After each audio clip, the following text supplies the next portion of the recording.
Olá, estudantes da segunda série! Neste vídeo, vamos falar sobre os valores notáveis das relações de seno e cosseno. Vamos começar, então, retomando aqui do que se trata a trigonometria. Ela estuda as relações entre as medidas de lados e de ângulos de um triângulo retângulo. E o que seria um triângulo retângulo? É aquele triângulo que tem um ângulo reto, o ângulo que mede 90 graus. Os lados que formam esse ângulo de 90 graus recebem o nome de catetos. O lado oposto a esse ângulo de 90 graus recebe o nome de hipotenusa. Esses nomes são válidos somente para o triângulo retângulo. E quais seriam as relações aí?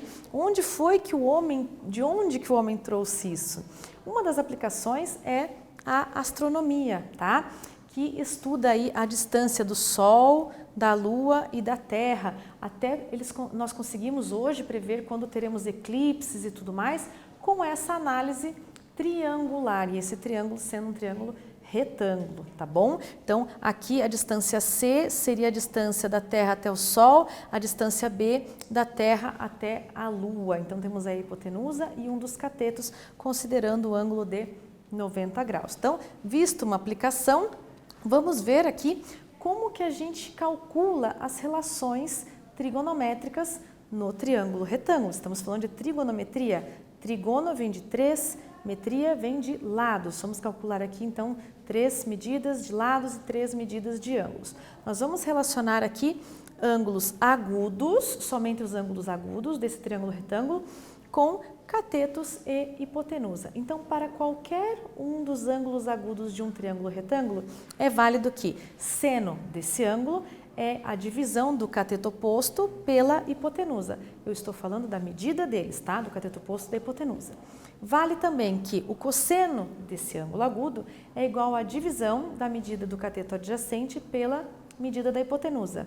E também temos a relação de tangente de um ângulo, que é dada pela divisão do cateto oposto pelo cateto adjacente desse ângulo agudo. Lembrando então que aqui essas relações vão valer tanto para o ângulo B quanto para o ângulo C, porque são os ângulos agudos, tá bom? Então, nós temos ângulos que são chamados de ângulos notáveis, que são aqueles que mais aparecem no nosso cotidiano, os ângulos de 30, 45 e 60. Vou dar um exemplo para vocês. O ângulo de 45 graus vocês já devem ter visto em estacionamentos de rua em que diz estacionamento a 45 graus e a placa do Detran, CETRAN ou qualquer que seja o instituto que cuide do nosso trânsito da nossa cidade, ela está assim, estacionamento a 45 graus. Então, quando vocês verem agora, vocês vão entender por que ele é um ângulo notável. Mas esses não são os únicos ângulos notáveis. Nós temos também como notáveis os ângulos que estão sobre os eixos X e Y, tá? Que são os ângulos de 360, 0, 90 graus, 180 graus e 270 graus, que também podem ser escritos em graus ou em radianos. Aí você vai escolher qual que é a unidade de medida que você quer usar.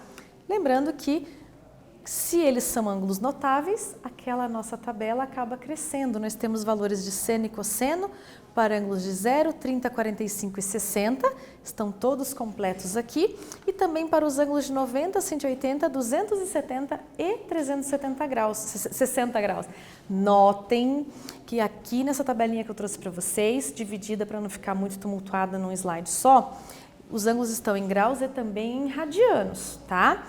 Aqui o seno é encontrado na projeção do ângulo sobre o eixo Y e o cosseno é encontrado na projeção do ângulo sobre o eixo X. Então, valores máximos de 1 e menos 1. Por quê? Porque a circunferência trigonométrica tem o raio unitário.